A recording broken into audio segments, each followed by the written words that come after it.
ABP news आपको रखे आगे। रैली में कोई किसी प्रकार का हम कोई प्रदर्शन ऐसा नहीं करेंगे, उस बात पर विश्वास रखते हुए और प्रशासन ने भी अपनी तैयारी की। और आज मुझे वहाँ जब पहुँचना था तो उससे पहले रैली में बड़ी संख्या में लोग उपस्थित थे। लगभग 5000 से ऊपर जनता थी और उस जनता के वहाँ पहुँचने पर सबसे पहले तो उनका आभार प्रकट करता हूँ कि वो इस कार्यक्रम में वहाँ उपस्थित हुए। और ख़ास करके जो कैमला गांव जहाँ पर ये रैली थी, पूरा गांव का गांव और सब किसान उसमें थे, तो वहाँ उपस्थित हुए थे। लेकिन जैसा कल तय हुआ था उसमें से उन लोगों ने उस वायदे को उल्लंघन करके और कुछ लोग तो वहाँ रुके रहे जहाँ का तय हुआ था, लेकिन कुछ नौजवान उनके द्वारा चाहे उकसाए गए होंगे चाहे अपने आप आए होंगे, लेकिन उस वायदे का उन्होंने उल्लंघन किया, निभाया नहीं। हमारे नेता जो भी मंच पर पहुंच रहे थे सब पहुंचे हुए थे। केवल मुझे वहाँ हेलीकॉप्टर लेकर उतरना था तो हेलीकॉप्टर पर वो पहुंच गए बड़ी संख्या में, जिसके कारण से मैंने भी समझा कि क्योंकि लॉ एंड ऑर्डर की स्थिति नहीं बिगड़नी चाहिए, इसलिए सुरक्षा को ध्यान में रखते हुए और मैंने अपना हेलीकॉप्टर जो है निर्देश दे करके उनको और करनाल में उतारा। तो इसलिए कुछ समय के बाद हमारे प्रदेश अध्यक्ष उनका भाषण हुआ, शिक्षा मंत्री उनका भाषण हुआ, वहाँ जो विधायक हैं उनका हुआ और जो नेता वहाँ पहुँचे थे सबके भाषण हुए। वास्तव में जो हमने किसान को बताना था वो सारा संदेश उन किसानों को चला गया। आखिर तो हमने अपने विषय बताने थे वो बता दिए गए, वो मैंने बताने थे या हमारे बाकी नेताओं ने बताने थे, उसमें कोई बहुत बड़ा अंतर नहीं था। लेकिन चूंकि गांव के ग्रामीण क्षेत्र के उन लोगों को एक अपेक्षा थी कि मुख्यमंत्री आज आएंगे और उस इलाके के लिए कुछ ना कुछ विकास के कार्यों के नाते से घोषणाएं करेंगे, मुझे करनी भी थी। अब ये ठीक है कि वो घोषणाएं तो मैं यहाँ से भी कर सकता हूँ, वहाँ से भी कर सकता हूँ, कोई उसमें अंतर पड़ने वाला नहीं है। उस इलाके के विकास के काम के लिए लगभग 100 करोड़ रुपए की योजनाएं आज मुझे जो वहाँ बतानी थी वो निश्चित रूप से फिर किसी मौके पर उनको बता दी जाएगी। और 3 प्रोजेक्ट्स उनका उद्घाटन था 47 करोड़ रुपए का, वो भी वहाँ एडमिनिस्ट्रेशन ने या तो कर दिया होगा, नहीं तो फिर किसी मौके पर ऑनलाइन उसका उद्घाटन कर दूंगा। लेकिन कुल मिलाकर के आज के इस घटनाक्रम पर इतना जरूर मैं कहना चाहूँगा कि हमारे देश में एक स्थापित लोकतंत्र है, मजबूत लोकतंत्र है। और मजबूत लोकतंत्र में हमने ये पाया है कि हमें बात कहने का अधिकार सबको है, विपक्ष को भी है, पक्ष को भी है।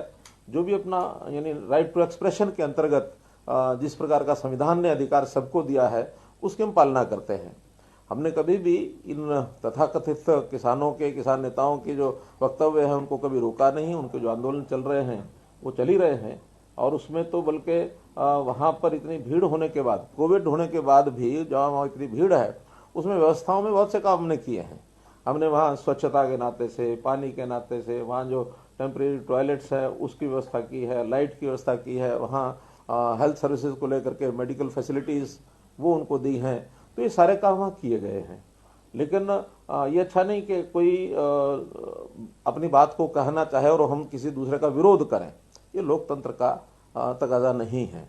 देश ने आज़ादी प्राप्त की है और आज़ादी का जो हमारा लोकतांत्रिक व्यवस्थाओं का जो एक पालन हुआ हमारे संविधान के द्वारा, डॉक्टर भीमराव अम्बेडकर ने जो हमने व्यवस्था दी है, उसका उल्लंघन ये देश की जनता मुझे नहीं लगता बर्दाश्त करेगी। आखिर इस देश में डेमोक्रेसी को खत्म करने के लिए पहले भी कांग्रेस ने एक प्रयत्न किया 1975 में, जब देश में आपातकालीन हुई। तो आपातकालीन के समय कांग्रेस का ये जो घिनौना काम है उसको लोगों ने उस समय पहचाना और कांग्रेस को नेस्तनाबूद किया, धराशायी किया। सत्ता इतने लंबी पुरानी उनकी सत्ता थी, उसको उखाड़ के फेंका। तो ये लोकतंत्र के प्रति हमारे देश की आस्था है, जनता सब जानती है। और आज के इस घटनाक्रम के कारण से तो मैं समझता हूँ जनता को वह संदेश, शायद मैं अपनी बात में से इतना संदेश न दे पाता जितना बड़ा संदेश जनता को इस घटना के कारण से हो गया है। और बहुत से समाचार उसके बाद मेरे पास फोन आ रहे हैं कि ये ठीक नहीं हुआ है और ठीक नहीं किया है। और इसमें से एक हमारे समाज में खास करके किसान वर्ग की भी बदनामी इन लोगों ने कराई है, क्योंकि किसान का ये रवैया नहीं हो सकता, किसान का ये स्वभाव भी नहीं। हमारा देश का किसान कितना ही कम पढ़ा लिखा होगा, बोला बाला होगा, लेकिन बहुत गहरी उसकी आस्था इन चीजों में, वो बहुत समझदार है। तो इसलिए इनको उस प्रकार का समर्थन मिलने वाला नहीं है। और इसमें भी अगर मैं किसी को, एक व्यक्ति को जिम्मेवार ठहराऊं तो उसमें जो परसों से वीडियो चलाया गुरनाम सिंह चढ़ूणी ने, तो गुरनाम सिंह चढ़ूणी ने जो जिस प्रकार का उकसाने का काम किया कि मुख्यमंत्री की जो ये सभा है, ये पंचायत है, ये नहीं होने देंगे और हम उन्होंने अपने नौजवानों को या अपने जो साथ लगे उनके लोग हैं उनको आह्वान किया कि मरोड़ निकाल देंगे, ये करेंगे, वो करेंगे। मरोड़ निकालने का विषय नहीं है मेरा। तो क्या, मैं समाज का प्रतिनिधि हूँ, जनता का प्रतिनिधि हूँ, मेरी कोई मरोड़ नहीं है।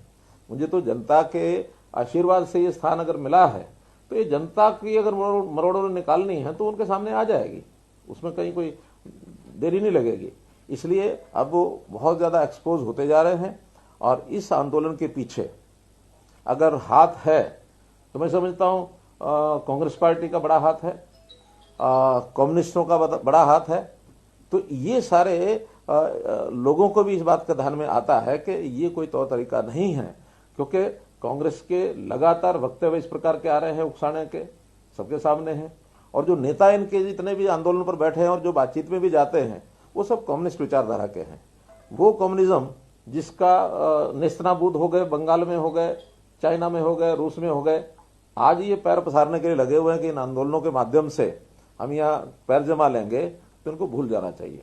तो इसलिए मित्रों, आज का ये जो घटनाक्रम है इसका मैं निंदा करता हूँ इसकी, और जिन्होंने आयोजन किया उनका मैं आभार प्रकट करता हूँ, चाहे वहाँ की जनता है, गांव की जनता है, उस इलाके की जनता है, चाहे वो कार्यकर्ता है, चाहे एडमिनिस्ट्रेशन है, मीडिया के लोगों ने भी बहुत सहयोग किया है। मीडिया ने सारी बात, चाहे प्रिंट मीडिया आज लिखेगा, चाहे इलेक्ट्रॉनिक मीडिया ने अभी तक दिखाया है, उनका सबका मैं आभार व्यक्त करता हूं।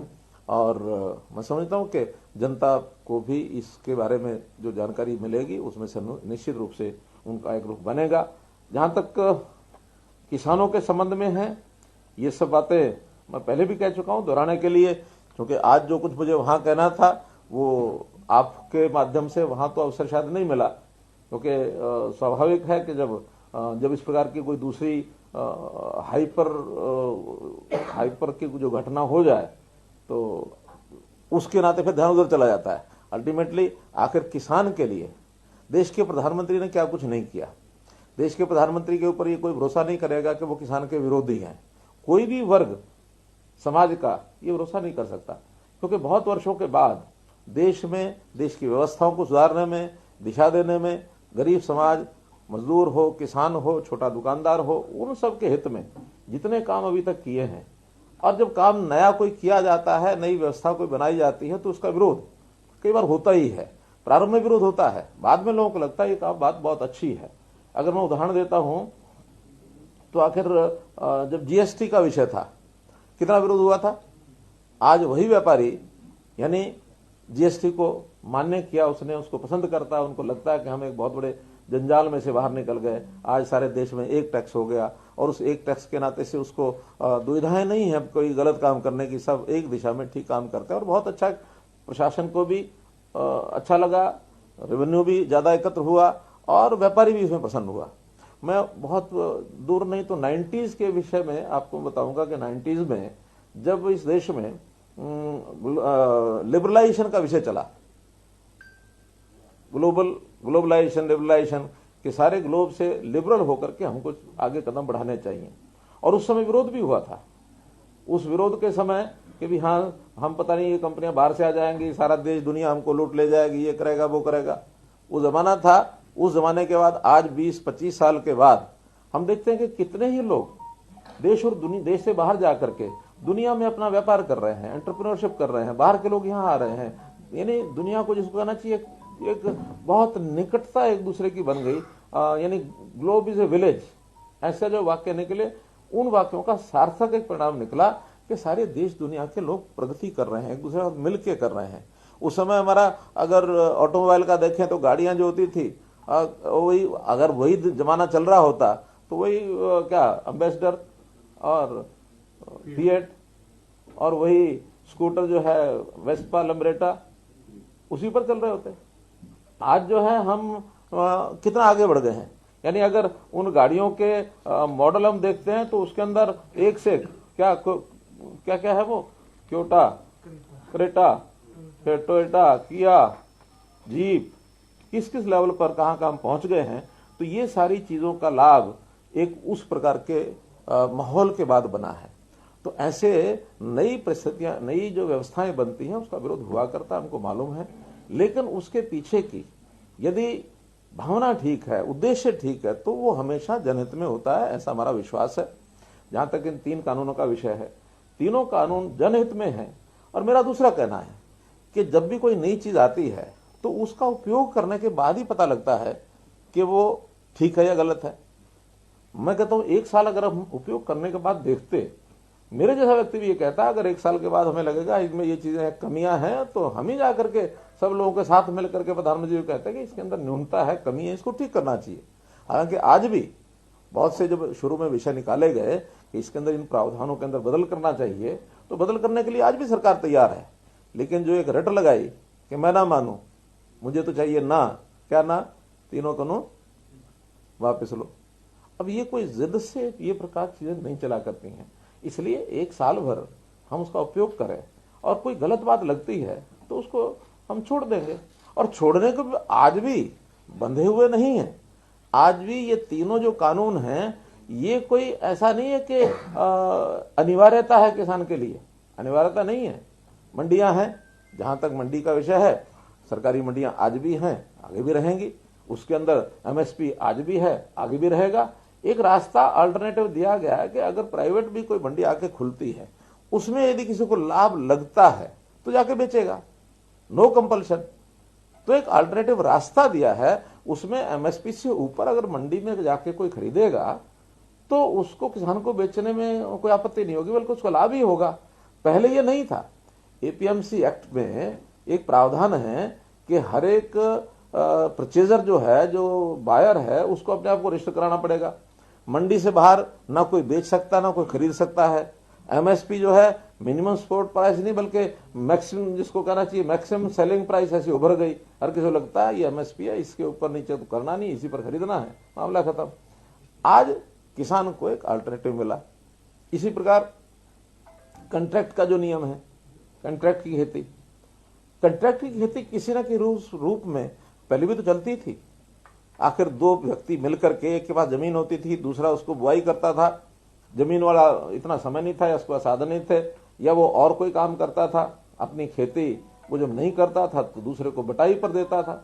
बटाई के नियम अलग अलग होते थे, कभी आधी आधी की बटाई होती थी, कभी 5वें हिस्से की बटाई होती थी, वो सब नियम अलग अलग हैं। और कभी ठेके के ऊपर होती थी, पैसा ले लिया और जो बुआई करने वाला उसी का नफा घाटा उसी का होगा। तो जो प्रकार पहले चलते थे, आज थोड़ा बड़े स्वरूप में दे दिए। उसमें इतना ही तो कहा कि अगर आप चाहें तो किसी कॉर्पोरेट घराने को भी अगर कोई आता है, वो अगर कॉन्ट्रैक्ट पे करना चाहता है तो उसके साथ कर सकते हो, करना जरूरी नहीं है। कोई किसान उसकी मर्जी हो तो करेगा, नहीं तो नहीं करेगा। इसके लिए किसी प्रकार का कोई बंधन या जबरदस्ती या अनिवार्यता ये बिल्कुल कहीं नहीं है। तीसरा, भंडारण का विषय। भंडारण में क्यों अनिवार्य है? इसलिए है कि भंडारण के बिना हमारी जितनी भी फल, सब्जियां और अन्न है, प्रधानमंत्री जी ने स्वयं हमको जो आह्वान किया, बताया कि 1 लाख करोड़ रुपए की फसल, फल, सब्जी ये साल में खराब हो जाती है लगभग।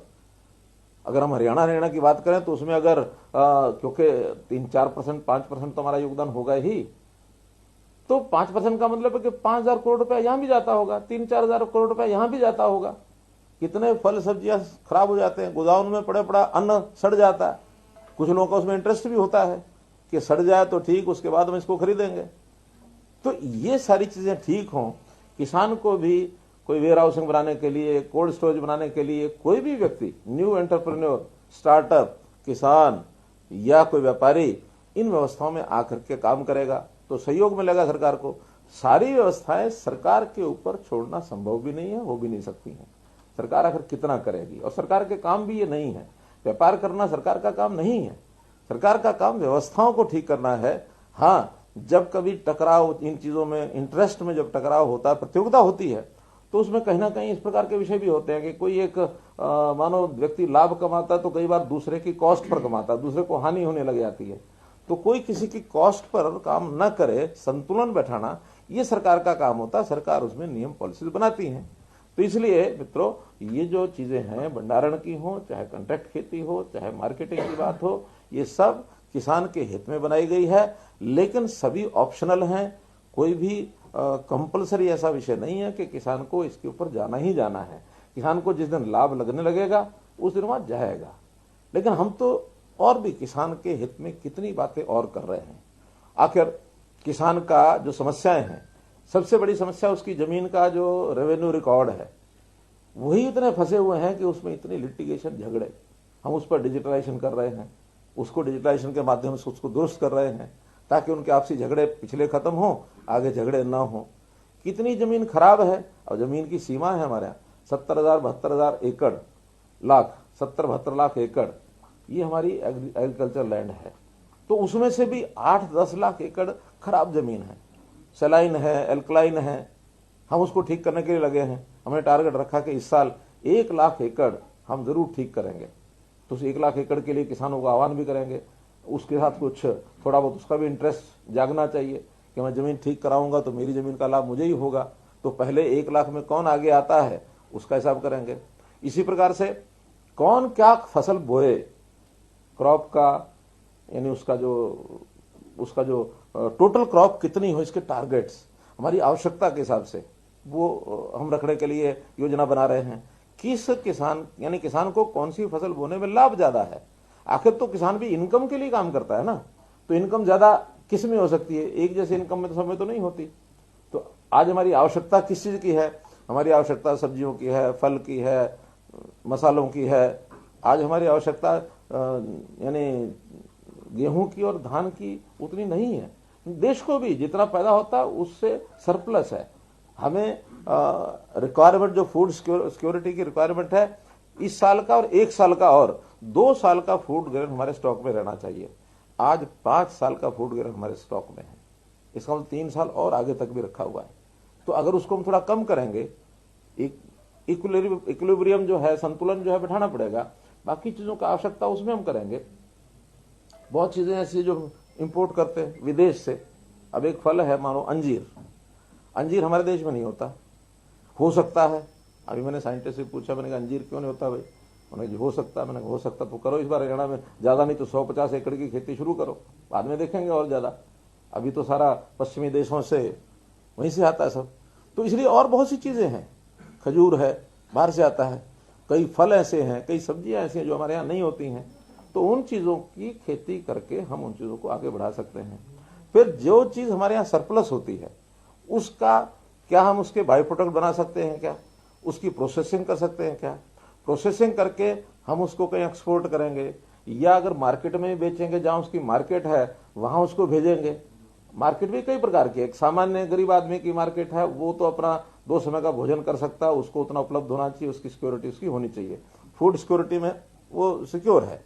फूड सिक्योरिटी में 1 रुपया, 2 रुपया, 3 रुपया किलो अनाज जो है वो उसको मिलता है, और वो सरकार जो है उसको प्रोक्योर करती है। प्रोक्योरमेंट करने के बाद अनिवार्यता है सरकार की, देना ही पड़ेगा। तो इसलिए वो प्रोक्योरमेंट वो तो समाप्त हो नहीं सकती। लेकिन अच्छे ऐसे लोग जो अपनी कैपेसिटी अच्छी रखते हैं, जो जिनकी क्षमता है, बाइंग कैपेसिटी है, वो खाने के अच्छे प्रकार भी खरीदते हैं। जब अच्छे प्रकार खरीदते हैं तो उसके प्रोडक्ट वैसे ही बना करके बेचे जा सकते हैं। अब आलू है 5 रुपए 10 रुपए केजी है, लेकिन आलू की जो चिप्स है बनी हुई वो 20 रुपए पैकेट से लेकर 100 रुपए पैकेट तक है। तो ऐसे ही सब चीजों के प्रोडक्ट सीधा जो है एक सीमित सीमा होती है हर चीज के उपयोग करने की, चीनी है। अब सीधी उपयोग तो नहीं हो सकती, कोई सीधी थोड़ी खाएगा, उसके प्रोडक्ट बनते हैं, आगे प्रोडक्ट बना करके आगे बेचेंगे। हमने बाजरा खरीदना शुरू किया, बाजरे का उपयोग तो हमारे यहाँ 2 लाख मीट्रिक टन का है, हमने 7.5 लाख मीट्रिक टन खरीद लिया। तो इसमें से प्रोडक्ट बनाएंगे हम, प्रोडक्ट बनाने के बाद इंडस्ट्री लगाएंगे, और ये इंडस्ट्री लगाने के लिए जनता को, उसमें किसान भी होगा, किसान का बेटा भी होगा, सब होंगे, उनको इसके लिए हम आह्वान कर रहे हैं, आगे बढ़ा रहे हैं। तो ये सारी चीजें यानी एग्रो बेस्ड इंडस्ट्री या किसान की आय अधिक बढ़ाने के लिए जो एलाइड जो प्रोजेक्ट्स हैं किसान के लिए, मानो खुम्बी फार्म है, मानो मधुमक्खी फार्म है, पिगरी है, ये डेयरी है, पोल्ट्री है। तो ऐसे बहुत से ऐसे प्रोजेक्ट हैं कि जिनको किसान के साथ, खेत के साथ लगाने में हम सहयोग कर रहे हैं ताकि उसकी आमदन बढ़े। सामान्य किसान और साथ में प्रोग्रेसिव फार्मर, हमने प्रोग्रेसिव फार्मर को आह्वान किया है कि आप आइए आगे, अपने जैसे 10 किसान और बनाइए, हम आपको सहयोग करेंगे। हमने कंपटीशन पैदा करने के लिए उनकी सम्मान योजना एक बनाई है ताकि किसान आगे आए। पानी की आवश्यकता के लिए हम कर रहे हैं लखवार डैम है, रेणुका डैम है, किसाऊ डैम है, इसके ऊपर हम काम कर रहे हैं। एसवाइल का लड़ाई चलेगी, चलती रहेगी, कब सफलता मिले कब ना मिले, लेकिन जो कुछ नए प्रोजेक्ट्स हैं वो भी तो हम कर सकते हैं। फिर जितना पानी है उसके लिए हम मानो माइक्रो इरिगेशन के प्रोजेक्ट, ताकि कम पानी में ज्यादा सिंचाई हो जाए। हर खेत को पानी पहुंचाने का काम ये हमने शुरू कर दिया, उसका रजिस्ट्रेशन अब शुरू हो जाएगा। 4 जिले छांटेंगे, इन 4 जिलों में आने वाले साल भर के बाद कोई 1 एकड़ भी नहीं बचेगा सिंचाई के लिए जो रह गया हो। उसके लिए उस प्रकार के बड़े प्रोजेक्ट बनाएंगे, पीपीपी प्रोजेक्ट बनाएंगे, सोसाइटीज बनाएंगे, सरकार मदद करेगी। 85% हम उसमें सब्सिडी दे रहे हैं। तो ऐसे कितने ही काम हमारे एजेंडे में हैं। किसान की फसल ठीक से बिक जाए, उसका ठीक से रिकॉर्ड ठीक बन जाए, मेरी फसल मेरा ब्यौरा, ये हमने शुरू किया। आज हर किसान को जिस दिन उसकी बारी आती है उसको SMS पहुंच जाता है, कल तुमने फसल लेके आनी है। नहीं तो हमने देखा मंडी में 4-4 दिन 5-5 दिन ट्रॉली लेके जाते थे, किसानों को मंडी में सोना पड़ता था। अब किसान को मंडी में सोने की आवश्यकता नहीं है। पेमेंट पहले आड़ती के थ्रू आती थी, इस बार 52% ऐसे किसान हैं जिनको सीधी उनके अकाउंट में पेमेंट गई है। सिर्फ 48% ने जिन्होंने कहा कि हमारी पेमेंट आड़ती के थ्रू दे दो, उनको आड़ती के थ्रू दे दी, कोई समस्या नहीं आई। पहली बार किसानों के खाते में सीधा लाखों रुपया गया है। किसान की इनकम कैसे बढ़े, हमारा ध्यान इधर है। किसान अपना काम चलाने के लिए लोन लेता है, ब्याज के उसमें कर्जे में दबा रहता है, और इतना दबाव होता है उसको पता नहीं लगता कि मेरी इनकम गई कहां, और फिर वो कर्जा जो है बरकरार रहता है। फिर नारे लगते हैं, पॉलिटिकल पार्टियां नारे लगाती हैं, क्या कर्जा माफ करो, कर्जा माफ करो, और सरकारें जो करती हैं माफ कभी कर नहीं पाती हैं। कांग्रेस के चुनाव में उन्होंने राजस्थान में, मध्य प्रदेश में, दोनों जगह कहा कि हम कर्जा माफ कर रहे हैं। आज हिसाब उठा के देख लो, नहीं कर पाए। हमने हालांकि आने के बाद 3.5 लाख किसानों का ब्याज और पेनल्टीज वो माफ की, 1000 करोड़ रुपए से ऊपर ये हमने माफ किया। क्योंकि अगर ब्याज कर और वो तो छोड़ सकते हैं हम, लेकिन अगर उसका जो मूलधन है वो छोड़ा है तो जो एजेंसियां हैं फाइनेंस करने वाली, बैंक हैं, वो डूब जाएंगे या सरकार से भरना पड़ेगा। तो हम क्यों ना ऐसे प्रयत्न करें कि कर्जे की बजाय उसकी इनकम बढ़े। आखिर तो ताकतवर किसान बनेगा अपनी इनकम से, कर्जे से और कर्जे माफी से नहीं। तो उसकी इनकम बढ़ाने के लिए हम लगातार प्रयत्न कर रहे हैं। यही प्रधानमंत्री हैं जिन्होंने किसान की आय डबल हो इसकी घोषणा की, उस पर काम कर रहे हैं। यही प्रधानमंत्री हैं जिन्होंने 6000 रुपया सीधा हर किसान के खाते में हर साल डालेंगे 3 किस्तों में, वो डाल रहे हैं। हमने भी 4 लाख गरीब परिवारों को मुख्यमंत्री परिवार समृद्धि योजना के अंतर्गत 4000 रुपया दिया है साल का, चाहे वो कोविड के दिनों में ही हमने दिया। उस योजना को हम आगे बढ़ाएंगे। बहुत ऐसे विषय हैं जिसको हम कर रहे हैं। अब परिवार पहचान पत्र का काम हमारा पूरा होते ही 31 मार्च को हम 1 लाख परिवारों की आमदन कैसे वो 1 लाख से ऊपर हो जाए। अब पता नहीं कितने निकलते हैं 1 लाख, जो लोएस्ट इनकम के परिवार कितने और किस सीमा तक निकलेंगे, वो एक आंकड़ा आएगा। हो सकता है बहुत कम निकले, तो फिर 1 लाख से ऊपर भी बढ़ सकते हैं। किसान को कम से कम, हर एक किसान को कम से कम 1 लाख की आय जरूर हो जाए। छोटा भी किसान है, 1 एकड़ का, आधे एकड़ का, उसको अन्य रोजगार क्या कराया जाए, इस पर हमारी प्लानिंग बन रही है। तो हम लोग लगातार गरीब, किसान, मजदूर दिन रात काम करते हैं। लेकिन ये जो सारा सिलसिला चल पड़ा है भ्रमाने का, किसान को भ्रम में डालने का। अब किसान विरोधी, ये ठीक है, मैं उनको भी किसान विरोधी नहीं कह सकता। किसान के हम भी समर्थक हैं, वो लोग भी जो तथाकथित ऐसे किसान नेता वो भी समर्थक हैं। हम भी चाहते हैं उनकी आय बढ़े, वो भी चाहते होंगे आय बढ़े। हम भी चाहते हैं किसान अन्नदाता, हम भी कहते हैं अन्नदाता है, वो भी कहते हैं किसान अन्नदाता है। इसमें अंतर कहीं नहीं है। अंतर है तो सिर्फ ये 3 कानून का समर्थन या इसका विरोध। कभी भी कोई समर्थन विरोध जो होता है वो बैठ करके बातचीत से सुलझाया जाता है।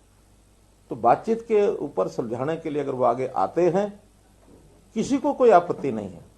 लेकिन एक अब शब्द अगर मैं गलत प्रयोग करूंगा तो उनको चुभ जाएगा, लेकिन इस प्रकार का एक जिसको कहना चाहिए एक अंधेरगर्दी, ये कभी भी समाज में चलती नहीं है। कोई समाज स्वीकार नहीं करेगा। तो आज तो मैं फिर एक दोबारा से निवेदन करूंगा कि इस प्रकार की हरकतों को छोड़ देना चाहिए। लोकतंत्र में सबको पूरा अधिकार है, सबको अपनी बात कहनी चाहिए। किसी का भी कोई मूछ ऊंची नीची नहीं होती है। जब हम सब कर रहे हैं उनको भी इस प्रकार से करना चाहिए।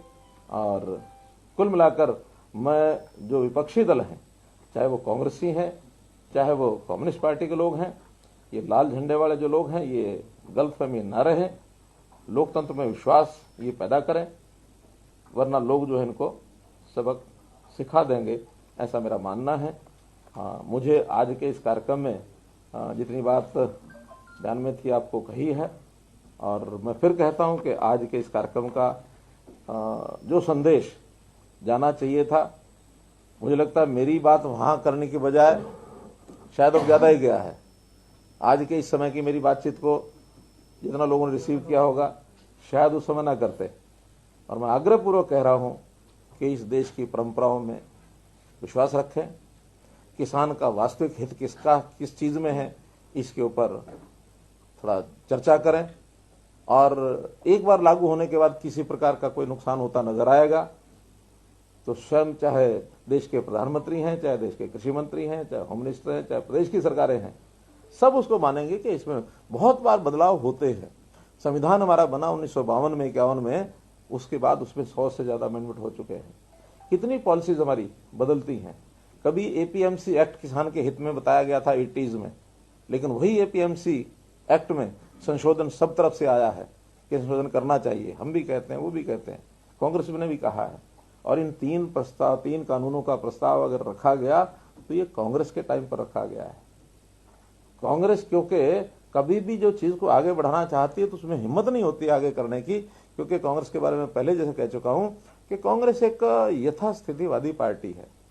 कभी भी कुछ नया करने में उन्हें हिम्मत नहीं होती, डर लगता है उनको।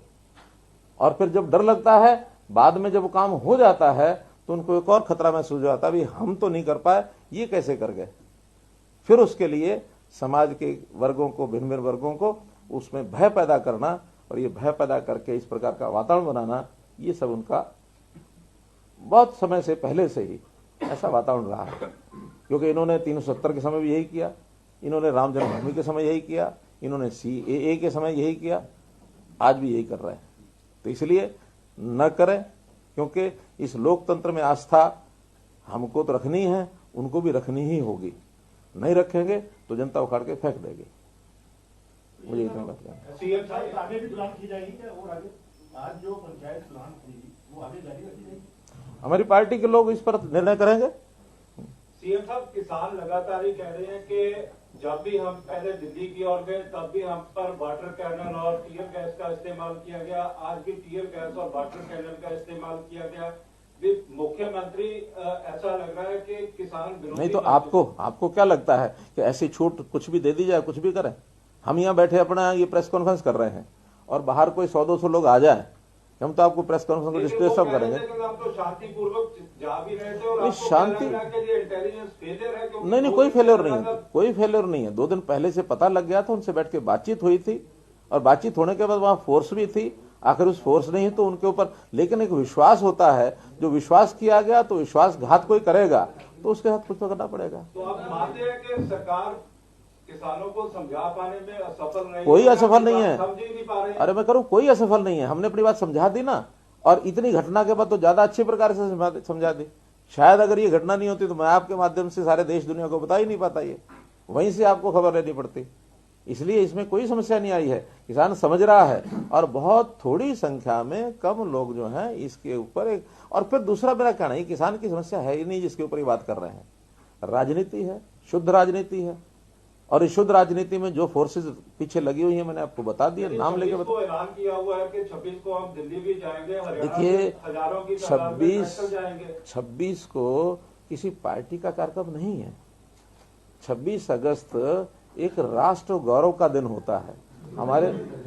26 जनवरी, हाँ, 26 जनवरी एक राष्ट्र गौरव का दिन होता है।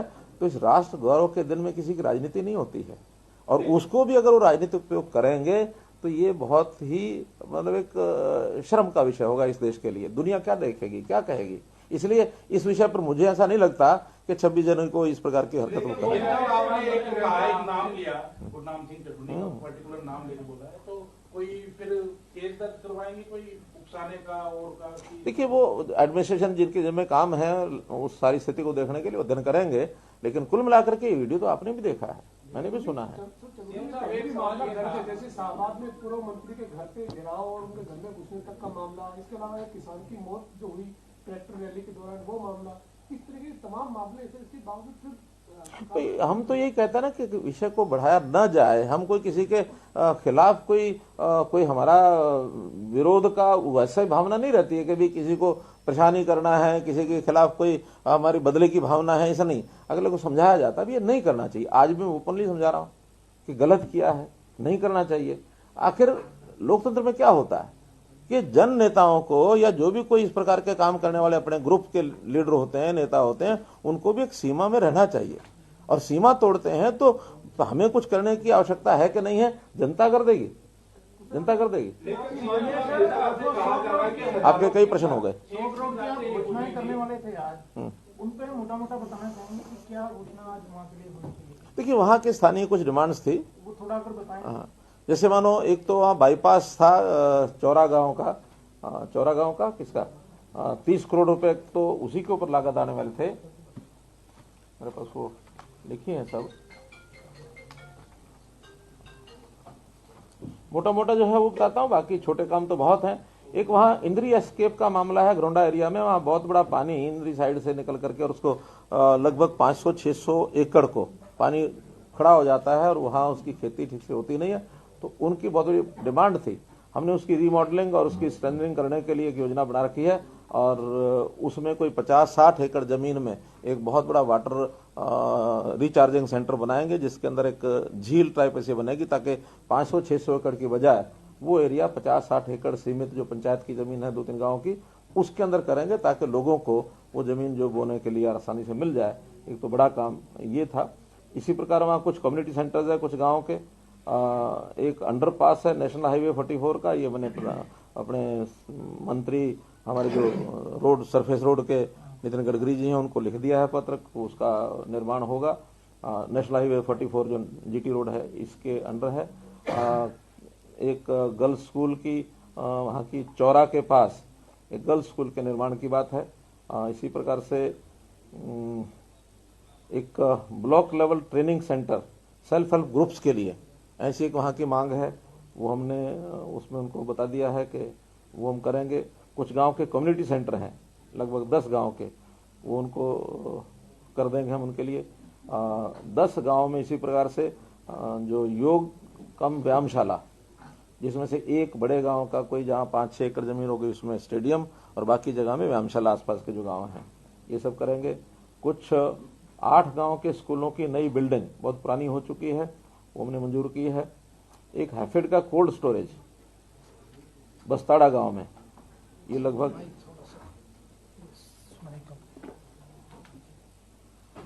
बस्ताड़ा गांव का एक हैफेड का कोल्ड स्टोरेज लगभग 3 करोड़ रुपए की लागत का ये बनेगा। घरोंडा में एक एचएसवीपी का सेक्टर, इसके बनाने की योजना बन गई है, जमीन वहां ले ली गई है। चौड़ा गांव का जैसे मैंने बाईपास बताया 30 करोड़ रुपए का खर्च उसका आएगा। इंद्री एस्केप के ऊपर एक पुल बनेगा इरिगेशन डिपार्टमेंट का। कुछ वेटरनरी बिल्डिंग्स हैं, वेटरनरी जो हॉस्पिटल्स और उनकी जो डिस्पेंसरीज हैं उसमें 5 जगह पर उनकी बिल्डिंग्स की रेनोवेशन होगा।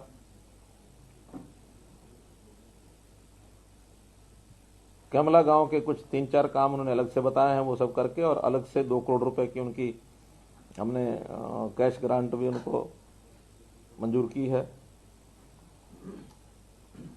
घरोंडा में एक सीएचसी पहले से बनी हुई है, उसको 50 बेड का हॉस्पिटल ये मंजूर किया है। बस्ताड़ा में स्पोर्ट्स का एक जो स्टेडियम है वो स्टेडियम बहुत पुराना बना हुआ है, उसकी हालत ठीक नहीं है, उसको रेनोवेशन उसका पूरा नई बिल्डिंग उसकी बनाई जाएगी। 6 गांव में सब हेल्थ सेंटर्स हैं, उनकी बिल्डिंग रेनोवेशन होगी, कुछ की नई बनेगी।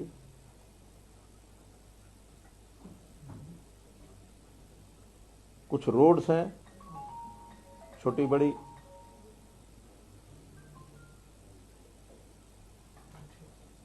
इस प्रकार से लगभग 100 करोड़ रुपए का ये पूरा काम लगभग मैंने बताया, उसमें कुछ कम ज्यादा हो सकता है। तो ये योजनाएं वहां आज बतानी थी, आपके माध्यम से आज बताइए, उनको लिख करके वहां भेज देंगे ताकि उनको मंजूर करके वहां से। जैसा आपने कहा कि कांग्रेस पार्टी जो है इस मामले पर कहीं न कहीं राजनीति कर रही है। सर 15 तारीख को अब पूरे देश के अंदर गवर्नर हाउस जो है वो घेरने की बात हो रही है और कहीं न कहीं किसान आंदोलन पर राजनीति के साथ साथ जो वैक्सीन नहीं आ रही है कोरोना को लेकर, उसके ऊपर भी राजनीति हो रही है। इसमें हंसने के अलावा और कोई बात नहीं है। बस कोविड का ये वर्ष न केवल अपना प्रदेश देश बल्कि दुनिया का, और उसमें भी एक मानवता के अगेंस्ट एक प्रकार की एक संकट आया है। उस संकट के ऊपर भी इनको सहयोग देने के बजाय इस प्रकार की बातें सूझती हैं। ये कोई भारतीय जनता पार्टी का कार्यक्रम नहीं है, ये कोई किसी एक व्यक्ति का कार्यक्रम नहीं है।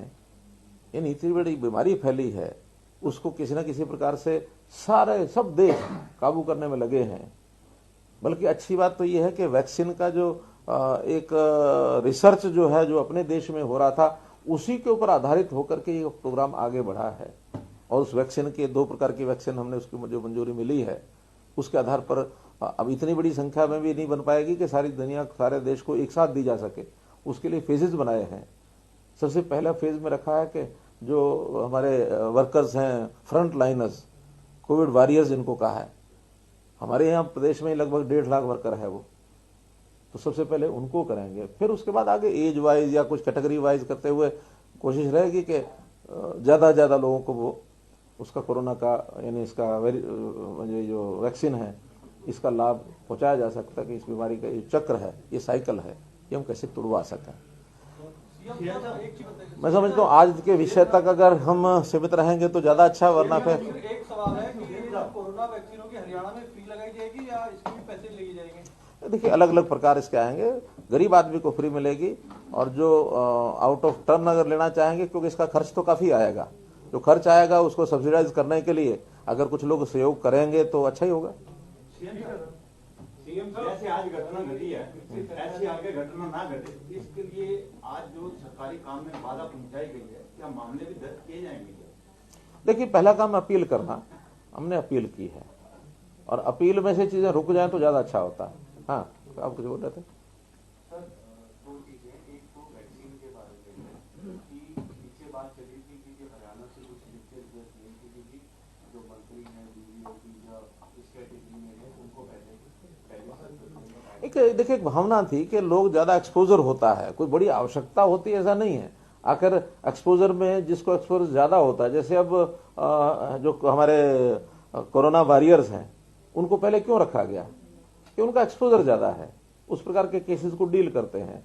जनता में घूमने का एक्सपोजर जो है वो पॉलिटिकल लोगों का कुछ ज्यादा होता है, लेकिन फिर भी अब उसके ऊपर हम कोई बहुत रिजिड ऐसा नहीं है। जब भी कभी बारी आएगी तो दूसरी तीसरी बारी में जो 50 वर्ष के ऊपर के हैं, एज वाइज जो ग्रुप बना है 50 वर्ष से ऊपर का शायद प्राथमिकता देंगे, काफी लोग तो उसमें आ ही जाएंगे। हमको इसको सेलिब्रेट करने के लिए कर रहे हैं थोड़ी कि आप इसमें पॉलिटिकल लीडर को आगे लगना ही चाहिए। आवश्यकता के हिसाब से ही कहा है वो, और कुछ नहीं।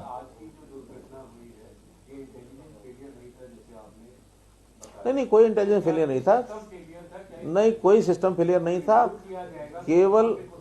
केवल जिन लोगों ने आश्वासन दिया था आगे उनके ऊपर भरोसा टूटा है, भाई इतना ही विषय है। सर, किसानों को समझाने के लिए इन इश्यूज के बारे में आपने पहले अम्बाला में भी कोशिश की, आज भी महापंचायत हुई, क्या इस तरह की महापंचायत और भी हरियाणा में? देखिए हमारा कार्यक्रम हमारी पार्टी बनाती है। पहले भी एक नारनौल में कार्यक्रम किया था, अच्छा कार्यक्रम हो गया था, लगभग 5-6 हज़ार संख्या का कार्यक्रम हुआ था। आज यहाँ भी संख्या कम नहीं थी, लोग आए थे, ऐसा नहीं है कि कोई लोग डर गए, वो तो केवल कुछ शरारती लोगों ने हेलीपैड पर आकर के शरारत की। मैं तो वहां पहुंच ही गया था, बाद में मुझे सूचना मिली कि यहाँ हेलीपैड पर ठीक व्यवस्था नहीं, तो हालांकि अगर मैं कहता नहीं मैंने आना है तो कुछ तमाशा हो जाता, कुछ और ज्यादा नुकसान होता। आखिर लोग तो अपने ही हैं, कोई हमारे दुश्मन नहीं है। यानी कोई मती में दूसरी बात आ जाए किसी के तो उसको समझाने का ही काम होता है, दंड दे करके कोई समझने वाला नहीं है। हमारे ही लोग हैं वो सारे, इसी प्रदेश के हैं। सीएम साहब, जिस तरह से मंत्रियों की बातचीत चल रही है, केंद्रीय मंत्रियों की भी चल रही है, और बातचीत का कोई ना कोई चलो नतीजा तो निकलेगा ही निकलेगा। 26 तारीख को गणतंत्र दिवस है, यदि हरियाणा मैंने बात पहले बता दी है। वो हरियाणा के किसान गणतंत्र दिवस मनाने के लिए यदि दिल्ली जाएगा तो उसको इजाजत दी जाएगी? मैंने आपको बता दी, वो राष्ट्रीय कार्यक्रम है और राष्ट्रीय उत्सव है रादर। तो राष्ट्रीय उत्सव जो होता है तो उसी भावना से ही किया जाता है। उस भावना से मनाएगा तो कोई कहीं जाए, लेकिन भावना अगर उलट हुई तो फिर वो ठीक नहीं है। जनता ही अपने आप उनको, मैं समझता हूँ, समझा देगी या उनके आग्रह करेगी तो वो अपने आप विड्रा कर लेंगे इस विषय को, ऐसा मैं मानता हूँ। कई दौर की बातचीत हो चुकी है, आप भी शामिल रहे, दिल्ली गए, रिलायंस और अडानी ने भी अपना फेवर दे दिया। जो 3 चीजों का विरोध था, एक तो कानून वापस लेना है और दूसरा उनका था अडानी और किसान। देखिए, इन कानूनों में मेरा सवाल ये था कि इसमें आप इतनी बार शामिल हुए हैं तो आपको कहाँ लगता है कि मामला कहाँ पे अटका है और कैसे सुलझ सकता है, जो पूरे देश की जनता सुलझाने के लिए जितने बिंदु आए हैं सब पर कोई ना कोई मत बनाया जा सकता है, लेकिन वहां तो इतने घंटे बातचीत चलती है, आखिर में एक ही बात होती है कि क्या पंचादा क्या सिर मत्थे परनाड़ा होते आखिर में वापस लो जी। तो वापस तो सरकार नहीं लेने वाली, ये तय है। राज्य सरकार को छोड़ दिया जाए ऐसे, तो आपको लगता है उचित है कि राज्य सरकार वो तो अगर बातचीत में ये विषय निकलता है तो कोई दिक्कत नहीं है।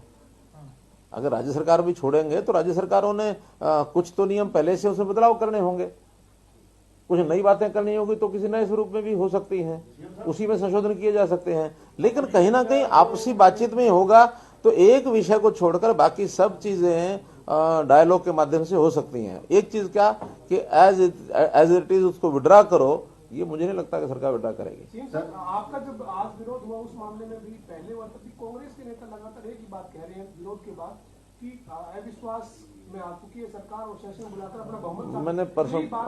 मैंने परसों बताया था ना कि रात को जो आदमी सपने ले तो उसको कभी कभी पूरे हो जाते हैं, दिन में कोई सपने ले तो ये उसकी आदत ही होती है। तो वो आदत बड़ी बनाए रखे, दिन में सपने लेते रहे, रोज सोचेंगे कि आज हमारी सरकार आएगी का, बिलख रहे हैं। अब जो कोई बिलख रहा हो तो उसकी बिलखत में से चीज निकलती हो तो निकलती रहे। सर एक सवाल था, किसान जब आए थे शंभू बॉर्डर से जब दाखिल हुए थे तब बैरिकेड लगाए गए थे और किसानों ने एक मैसेज देने की कोशिश की थी कि सरकार ने रास्ते रोक दिए, अब हम शांतिपूर्वक ढंग से अपना प्रदर्शन कर रहे हैं। उनका प्रदर्शन चलते हुए भी 1.5 महीने से ऊपर हो चुका है और वो एक परीक्षा देने की कोशिश कर रहे थे कि शांतिपूर्वक प्रदर्शन हो। लेकिन पिछले दिनों से जो एक्टिविटी देखने के लिए मिली है, कभी मंत्री का विरोध, कभी आपका विरोध, और अब कहीं ना कहीं वो तोड़फोड़ पर भी आ गया है। आंदोलन की दिशा कहाँ जा रही है? और जो एक सवाल साथी ने पूछा था कि 26 जनवरी को वो जाने दिया जाएगा, तो ऐसी हरकतों के बाद क्या भरोसा किया जा सकता है किसानों की किसी बात पे उन्हें आगे इजाजत देने को लेकर? देखिए, एक होता है शांतिपूर्वक आंदोलन, वो शांतिपूर्वक आंदोलन करें। आंदोलन का मतलब होता है कि धरना देना, कहीं अपनी सभा करना, अपनी बात कहना, समझ में आता है। किसी दूसरे के कार्यक्रम में विरोध पैदा करना ये आंदोलन का हिस्सा नहीं होता है। आंदोलन का हिस्सा तो वहीं तक सीमित है कि भी आप अपनी बात रखिए, अपना धरना दीजिए, अपना जुलूस निकालिए, अपनी भाषा जो बोलनी है बोलिए, अखबार में जाइए, मीडिया में जाइए, कुछ करिए। लेकिन कोई आदमी आपके विरोध में कोई और बात कह रहा तो उसको बोलने नहीं देंगे, ये आंदोलन का हिस्सा नहीं होता है। एक सवाल था, जिस ढंग से एग्रेसिव है इस मामले में, कृषि कानूनों के मामले में, तो क्या लगता है कि इस बार पंचायत चुनाव इस 3 कानूनों के मुद्दे पर ही होंगे? ऐसा मुझे नहीं लगता। पंचायती राज का अपना सिस्टम होता है, तो पंचायती राज में वहां के विकास की बात होती है, बाकी सब होती है। ये तो एक जनरल विषय है, मैं समझता हूँ। और अगर है तो ये केंद्र सरकार के नाते से विषय है। आखिर केंद्र सरकार ने कानून बनाया तो कोई विषय आएगा तो केंद्र सरकार में आएगा, अब इस समय कोई आएगा ऐसा मुझे नहीं लगता। सीएम साहब एक सवाल है कि अमित शाह जी के साथ आपकी बैठक हुई, जिसके बाद आपने कहा कि आने वाली जो मीटिंग होनी है किसान और सरकार के बीच में फैसला आ जाएगा और किसानों के हाथ में मैंने फैसला आ जाएगा ऐसा नहीं। मैंने देखकर आपको क्या लगता है? नहीं, मैंने तो आशा व्यक्त किया कि मुझे आशा है कि ऐसी जब आपस में बैठ के बातचीत होती है तो कहीं ना कहीं बात आगे बढ़ती है। मुझे जो पूछा कि वो तो कह रहे नहीं मानेंगे और फिर भी बातचीत, मैंने कहा ये बातचीत जब तय होती है उस समय अगर एक ही मुद्दे पर नहीं मानेंगे यही होता तो बातचीत आगे की डेट रखने की विषय ही नहीं था। तो फिर तो कई बार ही हो चुकी है, इसलिए कहीं ना कहीं बातें नजदीक पहुंच रही होंगी तभी आगे डेट रखी गई होगी। अंतिम सोशल जी बस इनेलो ने आरोप लगाया है, इनेलो ने अभी आरोप लगाया है कि बीजेपी ने अपने ही लोगों से लाठियां बरसवाई किसानों के ऊपर और आपस में भिड़वाए हैं। चलो ये उसके कहने का असर नहीं पड़ता कोई। हाँ। जैसे बॉर्डर पे बैठे हैं किसान, आपने भी कहा चिकित्सा सुविधाएं दी जा रही है, क्या अभी जो कुछ किसानों की जान चली गई है उनके लिए कुछ आर्थिक सहायता की कोई योजना है? देखिए, कुल मिलाकर के जिन्होंने उकसाया हुआ है उनको उकसाना नहीं चाहिए, इस आंदोलन को यहीं पर समाप्त करना चाहिए, ताकि जो किसान बेचारे ठंड में बैठे हैं, जिनकी जानें जा रही हैं, ये जो सारा अगर इसका दोष किसी के सिर पर मैं बढ़ूंगा तो जो लोग उकसा रहे हैं ये उनके ऊपर है। जो लोग इस प्रकार की भाषा बोलते हैं, जो चीजों को सॉल्व नहीं होने दे रहे, ये जिम्मेदारी उनकी है।